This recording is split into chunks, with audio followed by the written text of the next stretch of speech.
What if you were just thoughts? What if your existence was based on the consensus of a bunch of weird creatures, and without their existence, you wouldn't be able to perceive anything? Well, the Adventure Time universe seems to be structured like that, and while most of the multiverse is vastly unknown, a few things can be confirmed. Before there was time, before there was anything, there was nothing. And before there was nothing, there were monsters. Some of these monsters we encounter throughout the Adventure Time universe, such as the Lich, Orgulug, Konkeki-Tepi, and so on. Apparently, all of those monsters came to a consensus at some point how the universe should look like. The multiverse, therefore, exists because these monsters think it exists. Important to know here that the thing called soul seems to be outside of the existence of everything and exists independently but intertwined in the rest of the imaginary existence. This is the dimension that contains the universe in which we currently reside. What created the multiverse? And what created the thing that created the multiverse? Visits Enchiridion Chapter 1, the Enchiridion and Marcy's Super Secret Scrapbook. With this structure, the classical question of where the beginning of everything is to a certain extent answered, but of course the question is endlessly recursive. Though we start with the chaotic soup of monsters, that doesn't necessarily mean it's the beginning, because that could also be just another endpoint of something else. While indeed the interaction between the monsters could be seen as the origin of the world, they might also just be a byproduct of something else. The center of the multiverse is a dimension called the Time Room, believed to be the quasi-corporeal dwelling place of the almighty Prismo. The Time Room is a single dimension that exists outside of time. The Time Room produces the time waves that are experienced by other dimensions. Some dimensions have permanent links that allow travel to and fro. Others become linked temporarily by naturally forming wormholes, and others can become linked artificially by magical portals, torn open by items of great power. Once the last gem is inserted into the Enchiridion, it will have the power to create a portal to any dimension in the multiverse. An activated portal creates a time dilation in which either end of the portal experiences a temporal synchronization, allowing for the safe passage of particles through a non-local region of space-time. The way dimensions apparently work are as follows. Each dimension has a magical frequency and their own magical elasticity. Since each dimension swings with a different magical frequency, they don't collide with each other. The magical elasticity governs the difficulty to change the magical frequency, and there is the possibility for some sort of local synchronization of particles in two different dimensions, forming some sort of gate. How all of this works specifically is not quite well explained. My guess is that dimension A changes the frequency of their particles to dimension B, and the reverse happens in dimension B. Where the gate appears, I don't know, but all of this is magic, so magical elasticity also seems to determine how many magical creatures can exist in such a dimension. Well, the land of Oo as a whole is an example, but what is not quite understandable is how Earth can have a big influence on the entire universe. While Earth might be mundane at some point, how did that influence the rest of the universe so much? Shouldn't other planets have less mundanity and be able to perform magic willy-nilly? Is magic localized? Wouldn't that make it incredibly dangerous for anyone to travel around with magic, because you never know where there is a mundane bubble that might trap you somewhere where there is no magic? Who knows? Magic is indeed a weird thing in general, but my assumption is that it's based on the madness and sadness scale. So for example, in our universe, it's pretty static because there isn't a lot of madness and sadness around, relatively speaking. In the Adventure Time universe though, there is a lot of madness due to it being a post-apocalyptic universe, and a lot of sadness as well, since after the Great Mushroom War, there was a lot of tragedy. And since we're talking about a mushroom, we should talk about the place we know the most about, the land of Oo. The land of Oo, and therefore Earth, is located in the Earth dimension, also called the third orb sometimes. Other dimensions include the astral plane, the crystal dimension, lumpy space, the nitrosphere, the citadel, and etc. The words multiverse, dimension, universe, galaxy, stars, and planets should be pretty clear, but can cause some problems. The astral plane seems to be the weirdest of them all. The astral plane seems to be directly tied to the Earth dimension, but also independently of it. Wizards, for example, are able to perceive the plane of existence all the time, and while the astral creatures don't seem to be beholden to laws of the earthly dimension, they seem to follow some of the Earth's dimension topography. It could also be that the crystal dimension, lumpy space, the nitrosphere, the citadel, etc. also have their own sets of astral planes, and when we start talking about created dimensions by higher beings, it can also get really out of whack. What I would say with a high degree of certainty is that something like lumpy space could also have its own set of galaxies, stars, and planets that we just don't see much because they're not really important to the story. Then your wish is mine. Wait! Is there some kind of catch? Yes, you got me. Besides the primordial monsters, there are creatures called the cosmic entities. Cosmic entities seem to exist outside of the multiverse and interact with all the multiverses at the same time. Prismo is the best example to demonstrate this, since his time room seems to be at the center of all of existence, emitting time waves allowing for the rest of the multiverse to experience, well, time. Prismo itself is a two-dimensional pink shadow that is able to interact with the outside world through what seems to be magic. They are also at the same time the dream of a being called the Eternal Sleeper, an old man sleeping somewhere close to the time room. There doesn't seem to be a fixed place for the Eternal Sleeper because we see him in the floating isles as well as in some sort of magical bunker. The old man can be woken up, therefore erasing Prismo, but as long as another Eternal Sleeper can take its place, Prismo can return. The sleeper, once in the right position and tightly sleeping, will turn in the old man no matter who the sleeper was before. Waking the Eternal Sleeper is considered a cosmic crime. Killing a cosmic entity is not always a cosmic crime, since killing death will allow you to take over its position, and killing agents of change will do nothing to you. If you commit a cosmic crime, you will put into the citadel. What Prismo's purpose is exactly is not really well known, but they are the so-called Wish Master, which means that should anyone be able to enter the time room, they will have one free wish. There's almost no limit on what Prismo can do. The wishes will be fulfilled, but always with a monkey's paw. Not because it needs to be that way, Prismo just decides it to be this way. Wait, dude, look, I like you, so you should know my wishes always got an ironic twist to them.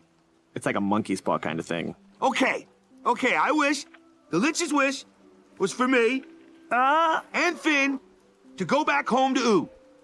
I can work with that. One of Prismo's best friends is the Cosmic Owl. Similar to Prismo, they live in their own realm, which is a hotel made out of stars, fitting since they are themselves made of stars. The job of the Cosmic Owl is to monitor dreams and visit them. Those dreams are chosen by an unknown entity, but they can also just choose to enter a dream on their own.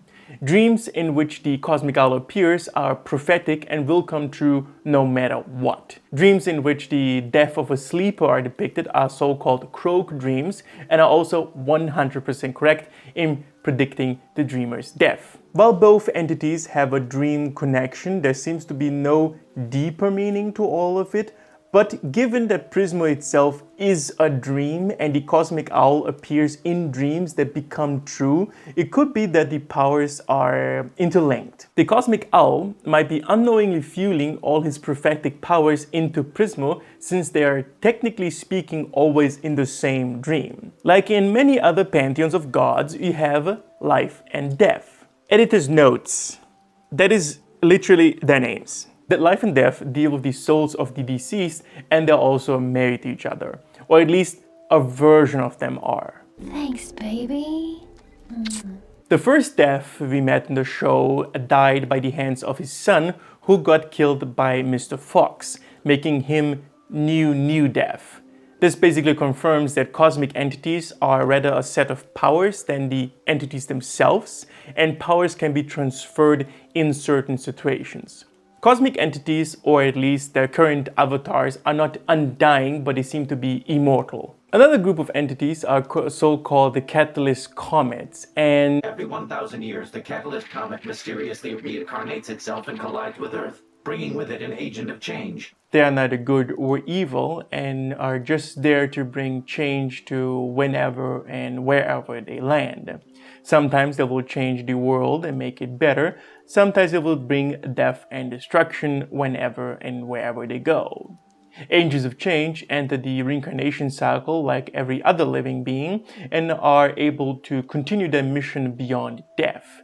The comets change color every time they appear, and so far the green, yellow, and purple catalyst comets have been sighted. Orgolog and Finn are both agents of change. I'm not quite sure if you could consider both their missions successful. I don't even know what that would look like. Finn just seems to be too ordinary despite his high mental and physical strength, and Orgolog is just, well, Orgolog. It's undeniable that both Gunther and Finn have changed to a decent degree though. The yellow catalyst comet could be Jake, though there is very little evidence towards that. It could be though. It could be. One of the more striking creatures in the Adventure Time verse is of course a Golb, a creature of pure chaos that consumes existence, or rather restores existence to a more primal form. This type of magic cancels every type of magic except wish magic. Once a being or a thing has been removed by a Golb, nothing can bring it back. Important to mention here that Betty, Simon's partner, through some weird shenanigans or wish magic, became or merged with Golb, which enforces the notion that cosmic entities are rather a set of powers than the actual thing. As some astute listeners have probably noticed, Orgolog, one of the primordial monsters, is a cosmic entity which supports the assumption that monsters from the primordial soup exist out there as cosmic entities. There are of course creatures that we don't ever see in the universe, such as Malus, who is depicted only once alongside Golb in one of Simon's books, and a popular theory is that Malus is Prismo's boss. Personally, I doubt the existence of a boss for Prismo. The guy, while cool and all, is fucking insane. But hey, as with all magic, being a little crazy makes you so much more powerful at it. There are other godlike beings out there in the multiverse, but it is unknown if they can be found in every dimension. In the Earth dimension itself, we see examples such as Abraham Lincoln, Party God, and Grob, Gob, Glob, and God. Then there are of course just powerful magic users running around, the elementals themselves, and concepts such as curses, blessings, as well as death exists. Finn, my man. Congrats on dying. Many religions and cultures believe that death is just another state in which the soul enters, but for the Adventure Time verse, that is quite literally true. Once someone dies, their soul will enter the dead worlds. Welcome to eternity. The first stop for all souls is the land of the dead, where they are assigned their dead world according to how they live their lives. The first dead world just dissolves the diseased souls, and the 50th dead world is basically pure bliss. I was hanging out in Nirvana beyond all desire when I picked up your vibe. It was so bananas intense that I had to check it out. Editor's notes. Jake reaching Nirvana, while a funny joke, was always weird to me. Sure, Jake is wise beyond his years, but is also prone to outbursts of anger. Listen up! You kids better stop donking around! You're gonna mess up Goliad! It's my way or the highway, get it? I'm Don Juan Cherry Tempo! Now march, glib blobbit! Being extremely vain and wanting to be accepted by others. Dang, you're like a cool grandpa. Yes! And also clings to a lot of worldly possessions. Oh, there you are. You found your mug. I thought you said you didn't care. Souls can also assume any form and age from their past lives, though it doesn't seem that they have all their previous memories. The assumption here is that not all of your memories return to you from your past lives, but the vague notion of what you were and what you did. Otherwise, the soul might not be able to hold itself together. Death obviously rules over the dead worlds, and souls who choose to help death administering the dead worlds are turned into angels. Souls can also choose to reincarnate, and the cosmic entity of life is responsible for giving a soul a new body. This is accomplished by life through pottery, though one could imagine that another incarnation of life might also use different methods to create life. This is the only version of life we see though. Reincarnations don't have access to the prior memories, though it seems that they can find about their previous lives. Also, while most souls reincarnate as living beings, that is not a rule. You know Bubafina reincarnated as a tugboat? According to Mr. Fox, there might be a limit on how many times a single soul can reincarnate, since there are only so many lives to share out between all the souls. Anyway, your spiritual style and past life quotient usually... What are you doing? It is not well understood why the restrictions on how many times a soul can reincarnate exists. It sounds more like a weird limitation set by one who governs death itself. I wouldn't be surprised if every death had a certain idea about death and propagated those ideas through the cycle of reincarnation. For example, it could be that there are 50 dead worlds because some version of death at some point deemed it to be that way, and through the reincarnation cycle, the knowledge of that fact was spread, which caused consensus and therefore reality. Ghosts in the Adventure Time verse are basically souls manifested out of the dead worlds, and most of them have some sort of problem that they need to solve, like remembering how they died or killing their killer. And once they solve that problem, they can find their way to the dead world. Editor's notes. Strange here is only that Shuko is a previous reincarnation of Finn, yet Shuko's ghosts, or what it seems like it, hung around for a while. Or maybe it was just a dormant memory that Finn activated when it was in a certain environment. Who knows? Ghosts are fucking weird. Technically speaking, you can enter the dead world or become a ghost without being dead forever. By temporarily dying, you will be able to leave your body and become a ghost. Once you are revived, your soul will be sucked into a body. You can also enter the dead world by crossing your eyes and walking through the corner of two walls. Some beings also seem to have the ability to communicate with death and enter the dead worlds entirely without any prerequisites, for example, Abraham Lincoln. Finally, souls can actually die permanently. Should your soul be damaged as a ghost, the soul is gone forever. Should a soul die in the dead world, they will perish as well. What exactly happens to those perished souls is unknown, but given that Gob can remove things and people from existence entirely, what awaits a dead soul is probably non-existence. Souls are already pretty ethereal and prone to decay, so it would not really be a surprising matter if they just ceased to exist. What is the origin of wizardry? If reality is mental in nature, analog to a cosmic mind, and if wizardry is a function of the imagination, then the forces of nature in the multiverse are akin to the currents of cosmic imagination. Thus, the origin of wizardry is the core of creation, and wizards can create or destroy as they wish, tapping into the power of the cosmic imagination. Wizards and Enchiridion, Chapter 1, The Enchiridion and Marsh's Super Secret Scrapbook. Where he talked about the origin of the universe, as well as magical elasticity and frequency. Magic is therefore the existence of those two concepts working together.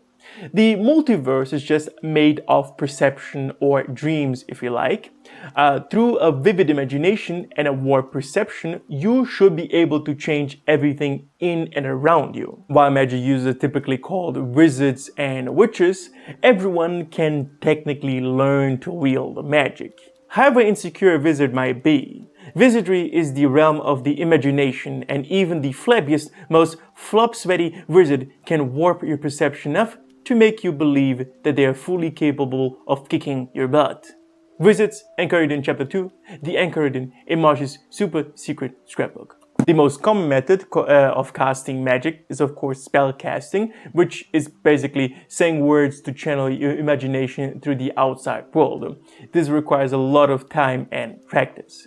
There are of course other types of triggers for magic, like for example Son of Rap Bear, who can make things explode through rapping. Your raps causes naps. You look a little frail and you're about to collapse. You'll know you got beat when you hear the people's claps. According to Betty Groove's MMS theory, all magic users have varying levels of magic, madness, and sadness. These three properties are required in order to reliably perform magic. Therefore, individuals with tragic pasts are more likely to be drawn into the world of wizardry, and other individuals may be driven to madness and sadness if they attempt to pursue magic. The three traits enforce and balance each other. There are two perspectives on the concept of magic. Scientists like Princess Bubblegum believe that it exists due to observational quantum effects and is grounded in scientific principles. This does not mean that scientists do not believe in magic. To not believe in magic in a world where it is obviously abundant would be foolish. Rather, they simply disagree with the idea of calling it magic, since this makes it sound like independent from science. This is somewhat justified, since the mystification of magic can often lead to confusion between real magic and exploitative nonsense, especially in gullible people. On the other end of the spectrum, most magicians choose to accept the hand-wavy imagination theory given in books like the Enchiridion, and question it no further than that. Thanks to this blind belief, they are generally far more proficient at performing magic. Quote from Jagim, Adventure Time Chronology. Editor's notes. I love magic. Magic is cool and magic is scary. Magic, madness, and sadness has found itself not only in the Adventure Time verse, but also in shows like The Magicians. The magic, madness, and sadness theorem is therefore extremely exciting to me. Magic is not something you can just wield. It has a cost. It asks something for you and gives something in return. Also, unlike science, magic is wild and unpredictable. No ice wizard performs the same ice spell. No nature wizard creates plants at the same form, speed, and size. A fire wizard might be made of fire or just wield it. You can try to study and control magic, but magic will always control you too. An ice wizard might slowly be stuck in time, unable to evolve as a person, become cold and distant.